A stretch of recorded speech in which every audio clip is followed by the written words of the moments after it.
찬송하시겠습니다. 259장 찬송가 259장입니다. 예수 십자가에 흘린 피로소 그대는 씻기어 있는가. 더러운 죄이게 하는 능력을 그대는 참으지 않은가. 예수의 보혈로 그대는 씻기어 있는가. 마음속에 여러가지 죄악이 깨끗이 씻기어 있는가. 주 예수와 밤낮으로 늘 함께 그대는 행동을 하는가. 아무 때나 어디서나 그대는 십자가 붙들고 있는가. 예수의 보혈로 그대는 씻기어 있는가. 마음속에 여러가지 죄악이 깨끗이 씻기어 있는가.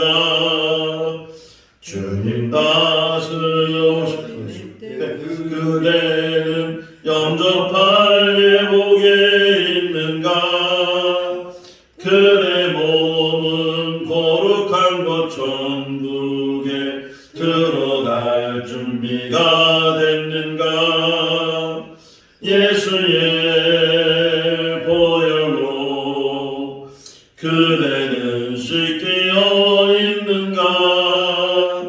마음속에 여러가지 죄악이 깨끗이 씻기어 있는가.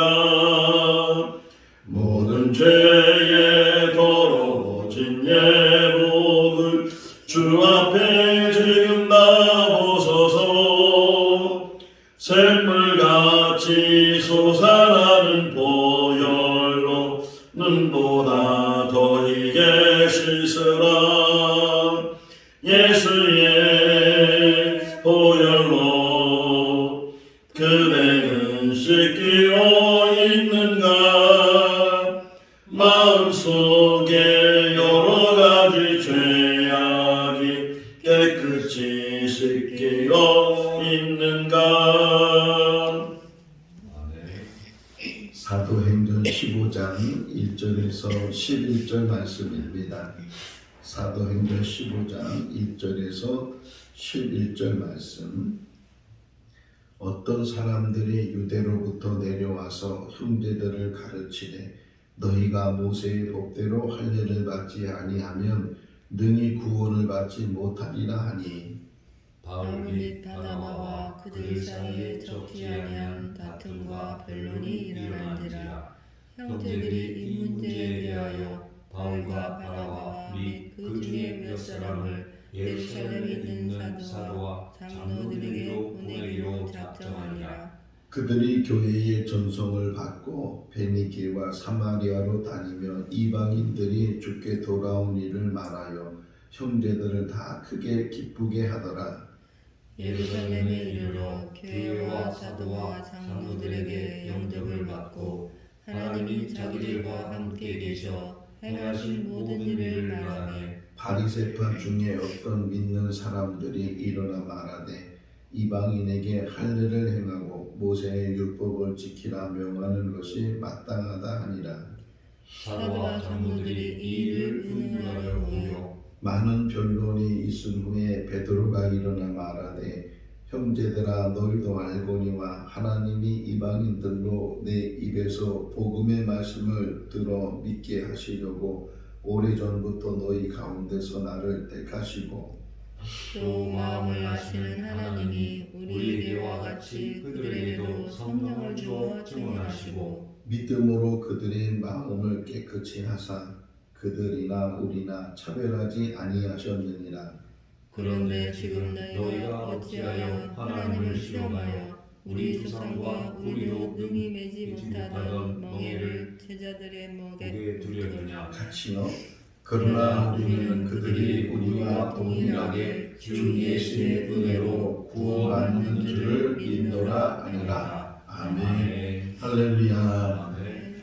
안디옥 교회가 세워지게 되고 바나바와 바울이 동역하면서 교회가 든든히 서가는 중에 하나님께서 바나바와 바울을 이제 따로 세워서 그들을 다른 지역, 다른 나라, 다른 사람들에게 복음을 전하게 했습니다. 그래서 그들이 흔히 말하는 1차 선교 여행을 시작을 하게 되고 큰 어려움 속에서도 그 모든 일들을 다 마치고 안디옥 교회로 다시 돌아오게 되는 그런 이야기를 어제 새벽에 말씀을 보았습니다. 참 어려운 가운데서도 이방인들이 하나님의 말씀을 들으면서 믿는 자들이 많이 생기게 되고 그래서 구원받는 수가 하나님께서 택하신 자들, 작정하신 자들은 이제 더 많은 이방인들이 하나님께 돌아오게 됐는데 그런데 그 기독교 안에 율법주의자들, 여기 바리새파라고 나오죠. 5절에 보게 되면 그런 사람들, 그러니까 예수님을 구주로 영접했지만 예전에 가지고 있었던 그들의 유대교적인 그런 믿음, 모세에 대한 말씀이나 또 오늘 할례 문제가 이제 대두되는데 이 할례 문제를 가지고 계속 이제 바울이나 바나바 이런 사람들과 더불어 상반되게 이야기하는 그런 모습을 보게 됩니다. 우리나라 말에 호사다마라는 말이 있죠. 좋은 일이 있으면 또 나쁜 일도 함께 따라오게 된다. 이렇게 교회 안에 교회가 확장되면서 다른 지역에 또는 더 나아가서는 유대인뿐만 아니라 이방인들에게도 복음이 전해지게 되고 그들도 믿음을 갖게 됐는데 그런데 이 교회 안에 이제 분란이 일어나게 되고 또 교리적인 문제죠. 이게 지금 할례를 받아야 되느냐 받지 않아도 되느냐. 할례를 받는다는 의미는 유대인이 된다는 의미인데 이방인이 유대인이 돼야만 구원을 받을 수 있느냐. 유대인이 되지 않아도 다시 말하면 할례를 받지 않아도 구원을 받을 수 있겠느냐. 지금도 유대인들은 할례를 굉장히 중요하게 여겨요. 지금 뭐 21세기인데도 불구하고 아이가 태어나면 8일 만에 할례를 행하고 심지어는 그들은 안식일을 철저히 지키는 것이 그들에게 신앙과 같은 건데 그런데 안식일이 되어도 안식일 날은 일하지 않아야 되는데 이 할례를 행한다는 자체가 일하는 건데 그럼에도 불구하고 안식일이지만 할례만큼은 예외적으로 할 수 있도록 그만큼 할례를 중요하게 여기게 되고 성경을 보게 되면 할례의 시작은 창세기 17장에서 하나님께서 아브라함에게 이제 할례를 행하도록 아브라함뿐만 아니라 이스마엘에게 그리고 아브라함의 집에 있는 모든 종들에게도 남자들은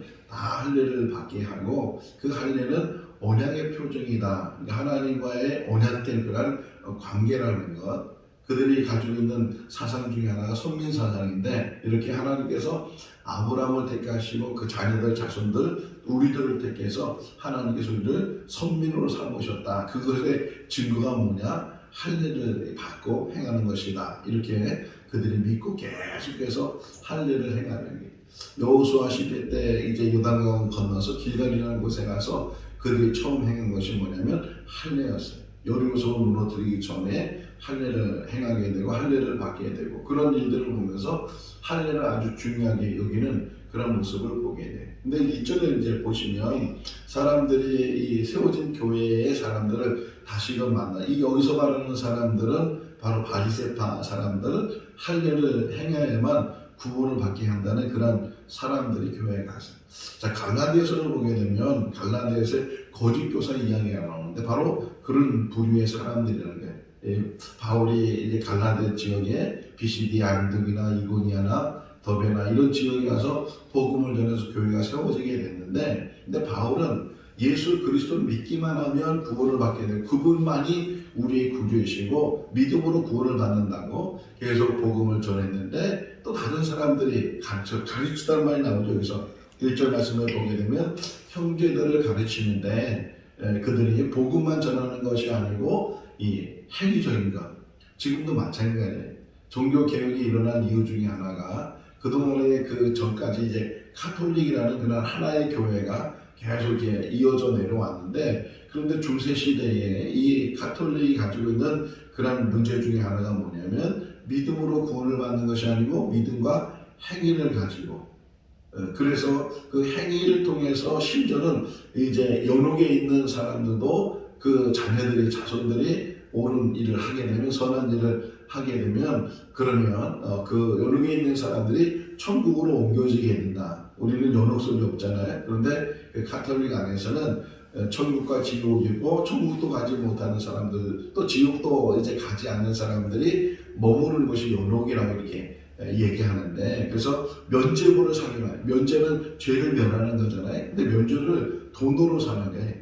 그러니까 헌금을 강요하고 돈을 헌금해서 그것으로 뭐 성당을 짓고 뭐 하고 그러다 보니까 이 면죄부를 팔게 되는 그런 모습을 종교 개혁자들이 보면서 이것은 아니다. 어떻게 구원을 돈으로 살 수 있으며 어떻게 구원을 행위로 살 수 있겠는가? 오직 믿음으로 예수 그리스도를 구주로 믿는 그 믿음으로만 구원을 받게 된다. 그래서 종교 개혁자들이 외쳤던 구호가 오직 믿음. 그 잘 이야기하고 있는 것 중에 하나가 에베소 2장 8절 9절 말씀이잖아요. 오직 믿음으로 우리가 구원을 받는 것이고 행위로 받는 것이 아니다. 왜? 행위는 자기를 자랑하기 때문에 아무도 그 구원받는 것을 자랑하지 못하다. 오직 하나님의 선물로 구원을 받게 된다. 이렇게 이야기를 하고 있어요. 우리도 믿음으로 받게 되는 줄로 믿습니다. 그럼 행위는 아무 소용이냐? 그렇지 않잖아요. 행위로 구원받는 것이 아니고 믿음으로 구원받은 사람은 그 행위가 믿음을 나타내게 된다. 같은 말 같은데 다른 말이에요. 우리도 예수 그리스도를 구주로 믿는 그 믿음 안에서 이렇게 한 형제 자매가 되고 또 교회 공동체를 이루고 있는데, 어떤 행위를 해도 그 행위는 우리의 공로가 아니고 다만 하나님의 은혜로 하나님께서 주신 그런 도구로 우리가 쓰임 받을 뿐이지, 우리가 어떤 일을 해서 공로를 가지고 하나님 앞에 자랑하거나 또 하나님 앞에 드러내지 못하도록, 고린도전서 1장 마지막 부분에서도 그렇게 얘기하셔요.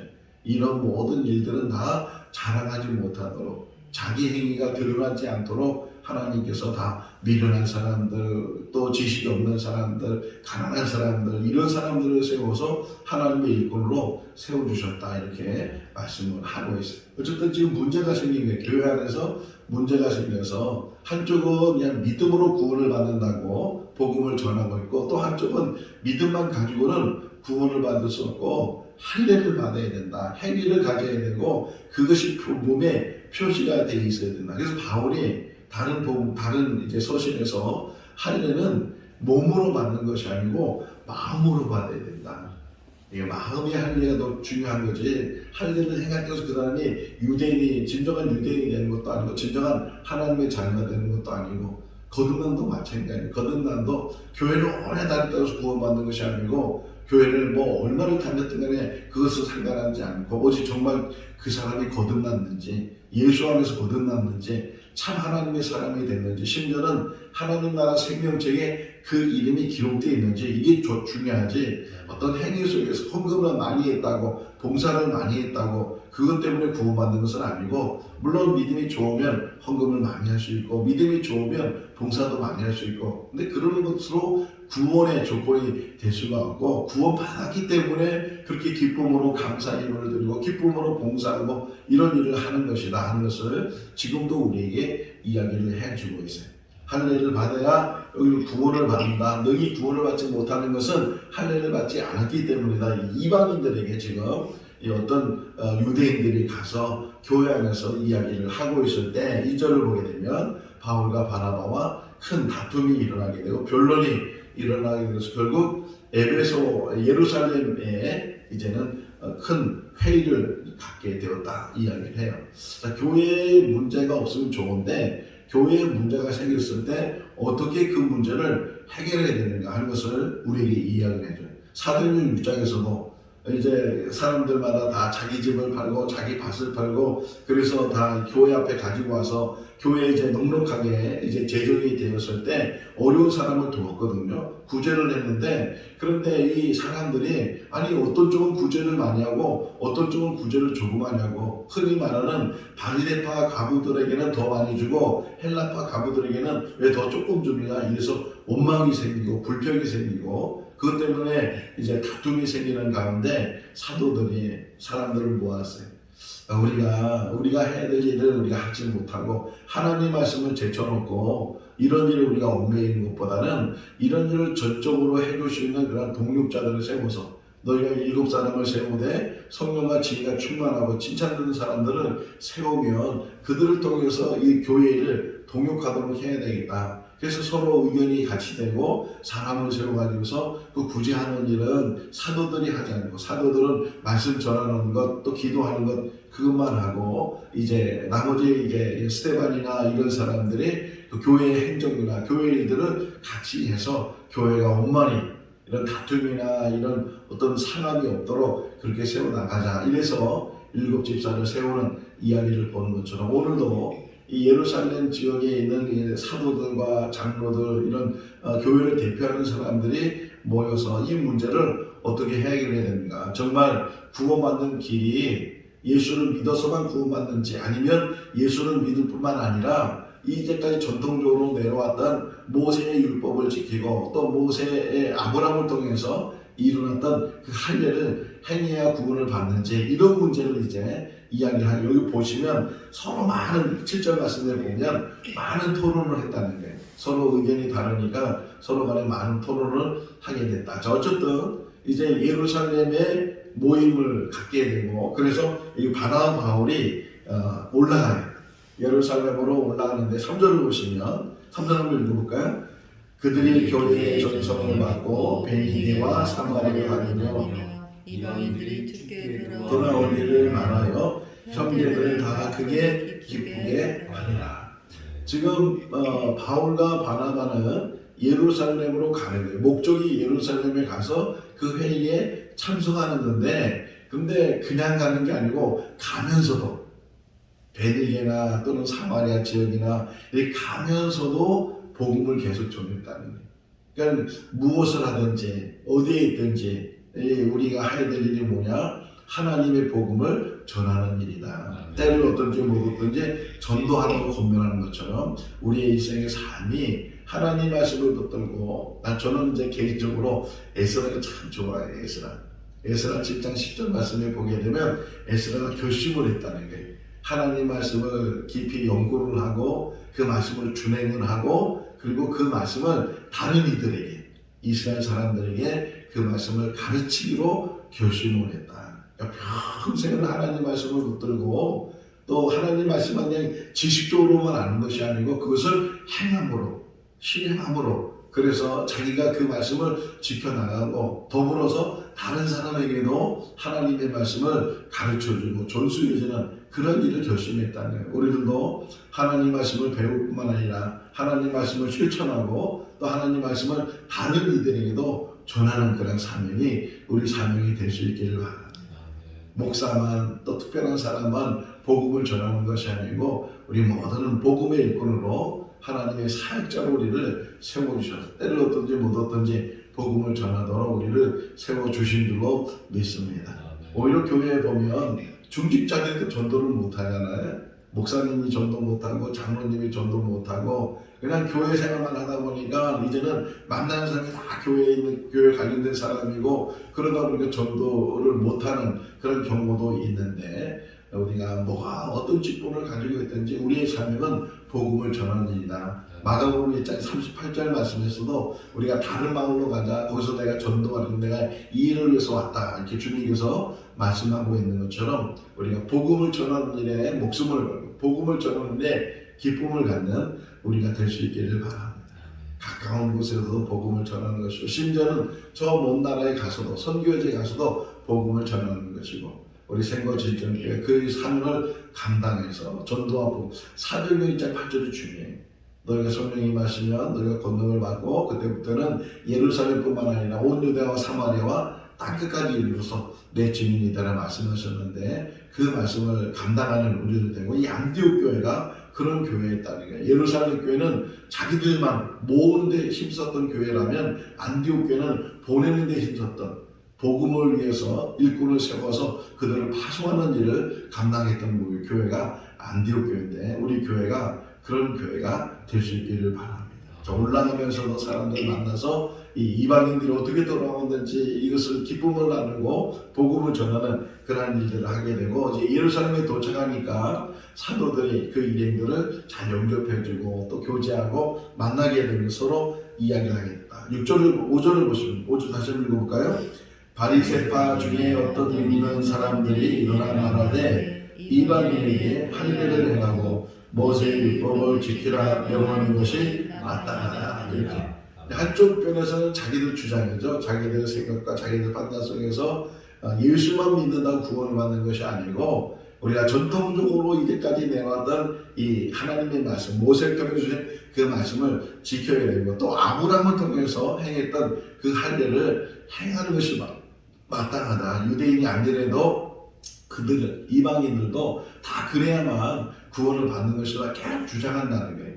또 바울과 바나바 그 외의 사람들, 또 복음만 전했던 사람들은 아니라고, 이방인들이 꼭 할례를 받는 것이 아니고 예수님을 구주로 영접하기만 하면, 예수님이 우리를 위해서 죄를 위해서 그분이 십자가에 죽으시면 우리의 죄를 다 대속하시기 위해서 그래 죽으신 것이지, 행위로 구원받는 것이 아니고 예수의 보혈로 예수를 구주로 영접하는 그 믿음으로 우리가 죄사함을 받게 되고 구원을 받게 된다. 이것을 계속 이게 서로, 그래서 많은 토론이 있었다는 거예요. 7절에 보면 많은 토론이 있다가 베드로가 일어났어요.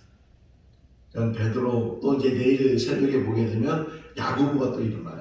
이때 야고보는 예수님의 동생 야고보예요. 야고보서를 쓴 그런 사람인데, 베드로가 일어나서 이제 이야기를 해요.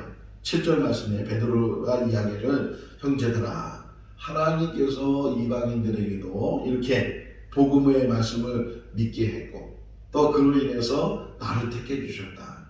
그러니까 이 유대인들, 특히 유대인 기독교인들이 가지고 있는 생각 중에 하나가 뭐냐면, 그래도 예수님의 12 제자는 정말 예수님의 말씀을 제일 가까이서 배운 사람들이기 때문에 이분들 말은 옳은 말이다, 이런 것들을 가지고 있었고, 나중에 바울에 대해서 막 배척하면서 또 바울에게 도전하면서 이야기하는 게 뭐냐, 당신이 무슨 사도예요? 사도라는 의미는 그 당시에 예수님의 12 제자를 가리켜서 사도였어요. 그런데 바울은 예수님의 12 제자에 들어가지 않으니까 당신이 무슨 사도냐고, 당신이 어떻게 예수님의 12 제자냐고, 이 사도권에 대해서 이제 많은 도전을 바울이 나중에 받게 되는데, 그마침 권위를 줬다는 거예요. 그래서 베드로가 사도잖아요. 사도니까 베드로가 이렇게 여차여차해서 하나님이 나를 택하셨는데, 유대인들에게만 복음을 전하는 것이 아니고 이방인들에게도 복음을 전하게 하셨다. 그 대표적인 게 사도행전 10장에 나오는 고넬료잖아요. 고넬료 가정에 가서 그 유대인들, 고넬료가 자기 친지들 또 자기 친구들 대부분 다 이방인들이잖아요. 그 이방인들을 만나게 하고 이방인들에게 복음을 전하게 해서 그들이 성령을 받는 것을 내가 봤다. 그래서 그들에게 내가 물세례도 줬다. 그런 설명을 쭉 하는 거죠. 하면서 하나님께서 택하시고 하나님께서 일하시는 일을 너희가 어떻게 판단합니까? 다시 얘기해요. 여기 보게 되면 하나님께서 하시는 일들을 우리가 어떻게 그렇게 마음대로 해석하고 마음대로 할 수 있게 되냐. 9절하고 11절이에요. 9절 11절 읽어볼까요? 믿음으로 그들의 마음을 깨끗하게 하사 그들이나 우리나 차별하지 아니하셨느니라. 11절, 그러나 우리는 그들이 우리와 동일하게 주 예수의 은혜로 구원받는 줄을 믿노라 하니라. 하나님이 택하시고 하나님이 하신 일. 이 베드로가 요바에 있을 때 기도 중에 환상을 봤잖아요. 위에서 보자기 같은 그릇이 내려왔는데 거기에 많은 짐승들, 벌레들, 대부분 부정한 것들이 거기에 다 쌓여 있는데, 하늘에서 소리가 들리기를 이것을 잡아먹으라, 이것을 먹으라 이랬을 때, 베드로가 저는 이렇게 부정한 것을 먹지 않습니다, 이제까지 먹어본 적이 없습니다. 그랬을 때 하나님이 깨끗하게 하셨는데 네가 어떻게 그것을 부정하다고 먹는다고 말을 하느냐. 3번씩이나 그런 소리를 들었다는 게, 하나님이 행하시면 우리도 보세요. 우리도 다 이방인들인데 우리도 깨끗한 거 아니잖아요. 하나님이 깨끗하게 하시는 거지, 우리 더럽고 추악한 하나님 앞에 늘 죄인이고 부끄러운 자고, 또 우리의 마음은 얼마나 정말 마음을 못하는 그런 죄 가운데 그냥 색깔로 표현하면 검은색으로 어두운 색으로 가득 차 있는 게 우리의 모습이고 우리의 마음이고 우리의 삶인데 오직 하나님의 은혜로 우리가 하나님의 예수의 보혈로 씻어 받은 줄로 믿습니다.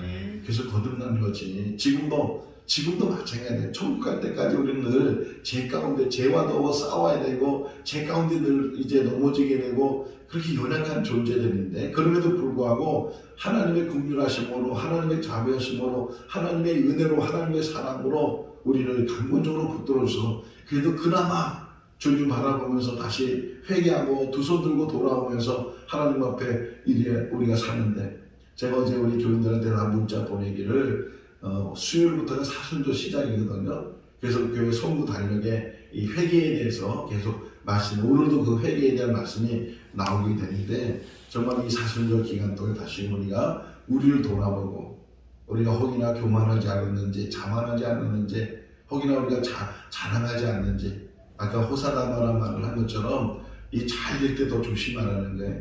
이제는 안정이 됐다고 이제는 뭔가 이루어질 것 같다고 뭔가 이제 될 것 같다고 이렇게 생각할 때 더 조심해야 되고 교만하지 않도록 또 자만하지 않도록 자랑하지 않도록 또 하나님 앞에 엎드리면서 오직 하나님의 은혜요 하나님의 긍휼하심이요 하나님의 자비하심이요 하나님의 오래 참으심이 우리 가운데 있었다는 것을 늘 고백하면서 하나님 앞에 우리가 늘 낮아질 때 겸손할 때 그때 더 큰 은혜가 우리 가운데 있는 줄로 믿습니다. 행위는 아무것도 아니에요. 오직 하나님께 영광입니다. 예수님의 비유 중에 종에 대한 비유가 있어요. 밖에 나가서 열심히 일한 종이 이제 일을 마치고 집에 돌아와서 그런데 나 밖에서 열심히 일했으니까 집에서는 일 안 해도 된다 하는 그런 종이 어디 있겠느냐. 밖에 나가서 열심히 일하고 나서 들어와서는 다시 주인의 발을 씻어주고 또 집안일을 하는 것이 종이 아니냐.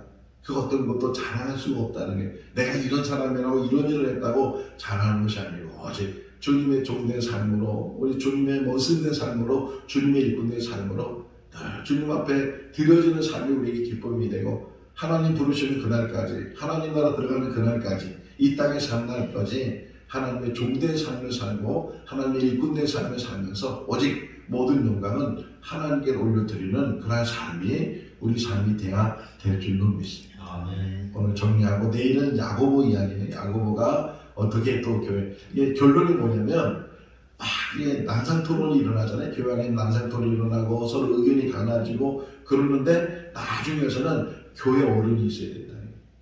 교회 중심을 잡아주는 사람 이게 베드로였고 야고보였어요. 이 두 사람이 다 들은 다음에 하나님이 우리를 세워주시고 하나님이 이방인도 구원하시고 하나님이 생각하신 일을 어찌 우리가 우리 자의대로 해석하고 우리 마음대로 결정할 수 있겠느냐. 하나님의 일에 순종하고 하나님이 어떤 뜻을 가지고 있는지 어떻게 이루시는지 그것을 잘 깨닫고 하나님 편에 서 있어야 된다. 모세도 마찬가지예요. 이 고라라는 그런 무리들이 반란을 일으켰을 때도 모세가 그래요. 어느 편에 설 거냐. 하나님 편에 설 거냐 고라 이 땅에 설 거냐 이래가지고 서서 이제 어느 편에 서 있어야 되는가. 우리가 늘 하나님 편에 서 있을 수 있기를 바랍니다.